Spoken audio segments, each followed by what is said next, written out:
I've always been inspired by the mission of the YWCA. The twin focus on eliminating racism and empowering women seems to me how we solve all the challenges in the world. In my own work, I've done a couple of things. I want to start with the eliminating racism piece and talk about my volunteer work specifically in the immigration space. One of the things I'm the most proud of in my life is the work that I've been able to do with the Lutheran Immigration and Refugee Service, which is one of the 9 refugee resettlement organizations that works directly with the federal government to resettle refugees. There are about 70 million of them across the world who can't go home because of famine, persecution, war, sometimes climate change. Now their home doesn't exist in the way it used to, or they cannot earn a livelihood on their land in the way they used to. And so many of those people live in refugee camps around the world, and we work closely with other agencies to help resettle them. And it's a remarkable thing to think about picking up your life and coming to a new place. And yet one of the things I've seen in our immigration discourse over many years now is a trend toward judging people for the way they look or where they come from. And I'm very concerned about that. At LIRS, we believe really strongly in the long welcome. That's the idea that our communities are better when they're diverse, and that any community can extend a long welcome, a hand of friendship, a little bit of help to someone who's new and different. In terms of empowering women, I have been so lucky to be surrounded by a community of women my entire life. I was mentored before I knew what the word mentor was, and my goal is always to mentor other women. And I think, that's not something that we have to do formally necessarily. I think every time I see a woman who is doing a phenomenal job, I really try to say, wow, what great work you're doing. And when I see someone who could use a hand, I try to stop and be the person who gives them that hand. And I think that's something that when I look at the list of prior recipients of the Tribute to Women Award, I see as a common factor among many of us. So many of the names on that list are people who have lent me a hand or taught me something along the way. And that notion that as women we can empower other women, I think is so powerful. I also think that eliminating racism and empowering women are places where I have had a role to play in terms of hiring. All through my career, I have helped influence hiring decisions. And I think it's so important when we're thinking about who we want to work with, to think through a lens of diversity and to think through a lens of empowerment.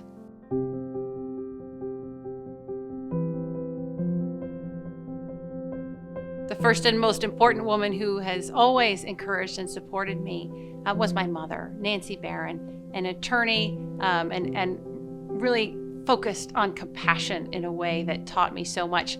I have to also mention the extraordinary support that I have gotten from her college friends and mine who've all gone on to create interesting careers. And lastly, the role model I feel I ought to be based on the role model my mother was for me to my own 5-year-old daughter, Josephine. That's my community of women who have carried, encouraged, comforted, and supported me all these years.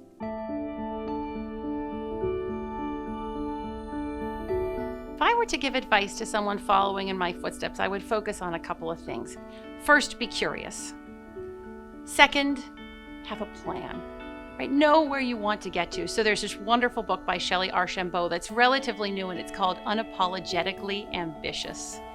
And in it, she lays out the idea that if you know what you want, you can organize your whole life to get there.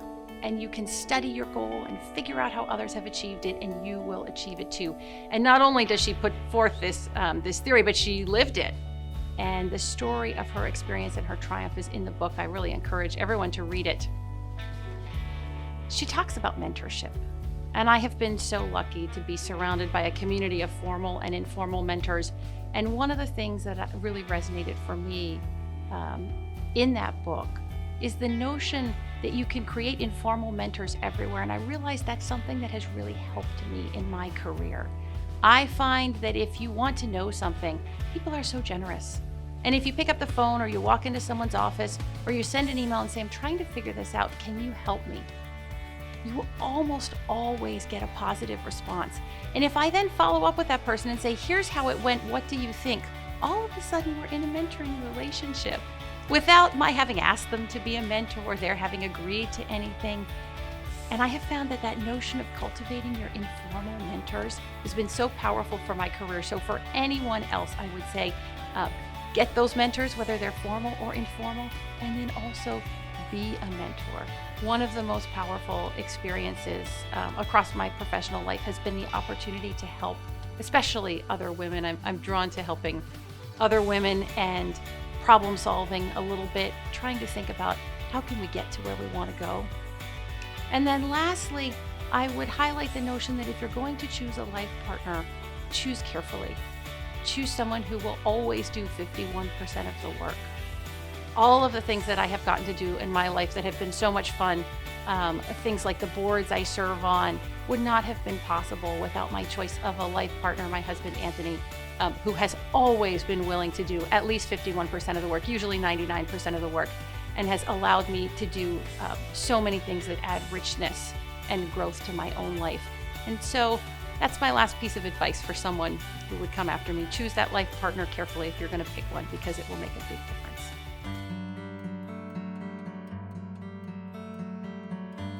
So COVID-19 has had so many impacts on the organizations I work with, and also on my own professional work. I'll start with some of the places where I'm so honored to serve on the board. At Princeton Nursery School, where we offer a high quality education in the early years to families who otherwise might not be able to access it, and also empower women to return to the workforce and help to earn a dignified living for their families.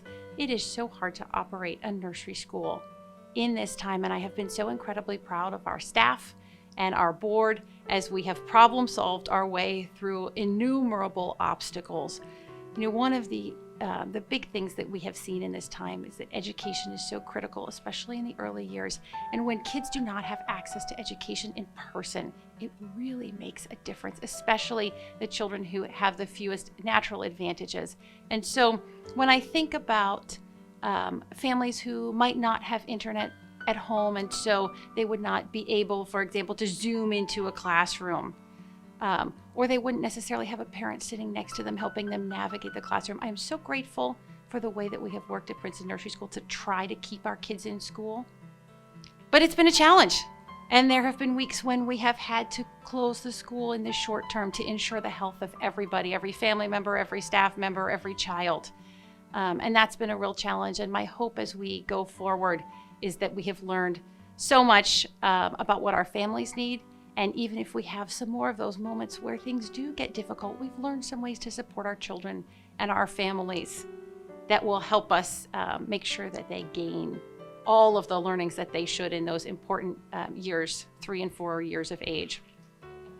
For LIRS in the immigration space, one of the things I'm the most concerned about is the impact on immigrants who are detained. In this country, for some reason, we detain immigrants in spaces where their health is not assured, and we don't always offer them health care. And I'm very concerned about the numbers of people who may have contracted COVID-19 during that time. And with a change in administration, I'm very hopeful, and I know LIRS is advocating for continued health care for migrants, however they happen to be coming to this country. I think it is so important that we find ways, when I talk about the long welcome for LIRS, we find ways to welcome people who would like to make a home here, who would like to contribute to this, I think, fabulous nation with so much opportunity even now. And that starts with decent health care when people first come to us and are trying to make a home. And so I'm worried about the impact of COVID-19 there. And then when I think professionally about my own work, I really do 2 things. I work with nonprofits to build sustainability, and I work with philanthropists to help them create the impact they want to make in the world. And all of the nonprofits that I work with have struggled so deeply during this time. You know, I see almost a new day for nonprofits where we're remaking the nonprofit business model. And my hope is that we can cement new practices. I've started some nonprofit networking and education groups where we get together just to talk about emerging best practices and how we can support each other. And I hope that culture of support that was created in this moment when COVID-19 is such a threat to our business model will continue, and we'll find ways to help each other in the nonprofit sector as we go forward. So, when I think about this time, I think there have been some silver linings. I see a lot of new connections made. I see a lot of organizations that are doing important work, finding new ways to do it. And I also see an increased emphasis on, our collective mental health and our individual mental health. And I'm excited about the ways we're learning to care for each other during this difficult time.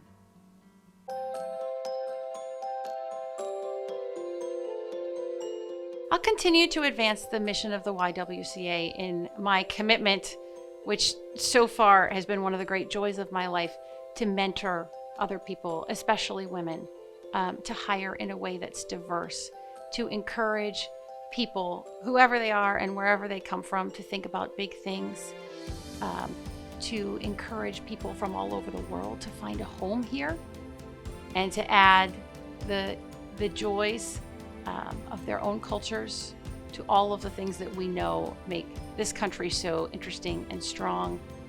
I'm really looking forward to a time when it is not unusual for women to find mentors in the workplace.